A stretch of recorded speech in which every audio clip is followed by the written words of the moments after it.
Series শুরুর আগের থেকে সমস্যা, দুই ক্রিকেটারকে নিয়ে চাপে পড়লো গৌতম গম্ভীর। বন্ধুরা আপনারাও যদি দেখতে চান কি সমস্যা, কোন দুই ক্রিকেটারকে নিয়ে চাপে পড়লো গৌতম গম্ভীর, তাহলে ভিডিওটি লাস্ট অবধি দেখতে হবে। চ্যানেলটিকে সাবস্ক্রাইব করতে হবে, একটা লাইক দিতে হবে এবং নোটিফিকেশন বেল আইকন দাবাতে হবে। বন্ধুরা ভারত বনাম শ্রীলঙ্কা শনিবার থেকে শুরু হতে চলেছে 3 ম্যাচের টি20 সিরিজ। পার্লেকেল স্টেডিয়ামে সিরিজের প্রথম ম্যাচ। গৌতম গম্ভীর জোড়া অস্বস্তিতে শ্রীলঙ্কার বিরুদ্ধে প্রথম ম্যাচে নামার আগে দুই ক্রিকেটারের মধ্যে কাকে প্রথম একাদশে সুযোগ দেবেন টিম ইন্ডিয়ার নতুন হেডসেট, তা নিয়ে চলছে জোর জল্পনা। বন্ধুরা কারণ হলো দুই ক্রিকেটারের পজিশন এক, সেটা হলো উইকেট কিপিং। কথা হচ্ছে ঋষভ পান্ত ও সঞ্জু স্যামসনের টি20 বিশ্বকাপের দলে থাকলেও একটিও ম্যাচ সুযোগ পায়নি সঞ্জু স্যামসন।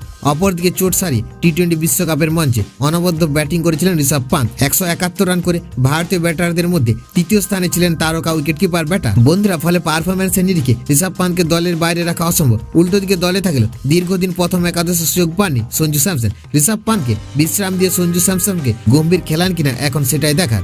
বন্ধুরা এছাড়া এই সিরিজে ভারতীয় দলকে নেতৃত্ব দিতে দেখা যাবে সূর্যকুমার যাদবকে। নতুন কোচ ও নতুন অধিনায়কের জুটি প্রথম ম্যাচে কেমন পারফরমেন্স করে সেদিকে নজর রয়েছে ক্রিকেট মহল থেকে ফ্যানেদের।